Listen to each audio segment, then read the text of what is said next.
আপনাদের সম্মুখে কসমের কাফারা নিয়ে আলোচনা করতে যাচ্ছি। সম্মানিত দর্শক মণ্ডলী, কসমের দুটো সূরত আজকে আমি বর্ণনা করব। 1 নম্বর সূরত, যে সূরতে কসম হয়ে যায় কাফারা দিতে হয়। 2 নম্বরের সূরতে এমন কিছু কথা বললে, এমন কিছু কাজ করলে কসম হয় না, কাফারাও দেওয়া লাগে না। প্রথম সূরত, যে সূরতে এমন কিছু কথা বললে, এমন কিছু কাজ করলে কসম হয়ে যায়, কাফারা দিতে হয়, তা হলো কোনো ব্যক্তি যদি এই কথা বলে যে আমি যদি অমুক কাজ করি বা না করি তাহলে আমি যেন বেঈমান হয়ে যাই, মৃত্যুর সময় আমার জন্য ঈমান নসিব না হয়, নাউযু বিল্লাহি মিন যালিক। অথবা এমন কথা বলে আমি যেন মুসলমানিত্ব হারাই, তাহলে দর্শক মণ্ডলী, তাহলে এই সূরতে তার কসম হয়ে যাবে।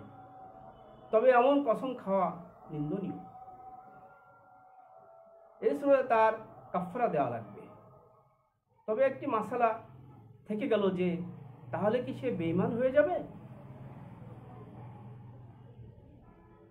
এমন সূরতে যদি সে কসম খায় তাহলে কসম হয়ে যাবে, এর খেলাফ করলে তার কসমের কাফারা দেওয়া লাগবে।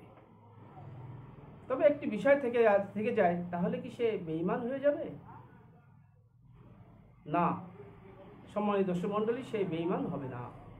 তবে তার কসম ভাঙার কারণে, কসমের খেলাফ কাজ করার কারণে তার কসম ভঙ্গ হওয়ার কাফারা দেওয়া লাগবে।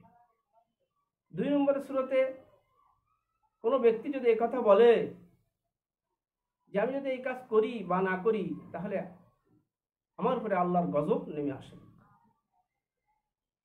অথবা আল্লাহর ক্রোধ আমার উপরে নেমে আসুক, অথবা আমি এই কাজ করি বা না করি তাহলে আমার জন্য অঙ্গহানি হয়, কুষ্ঠ রোগী হয়, আমি যদি জ্বরাক্রান্ত হই, তো সম্মানিত দর্শক মণ্ডলী, এমন সূরতে কিন্তু তার কসম হবে না। এর খেলাফ কাজ করলে তার কাফারা দেওয়া লাগবে না।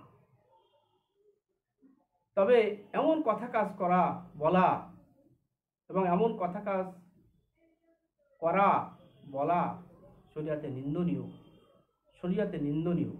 তাই সম্মানিত দর্শক মণ্ডলী, আমরা এমন কাজ, নিগৃহীত কাজ থেকে বিরত থাকব।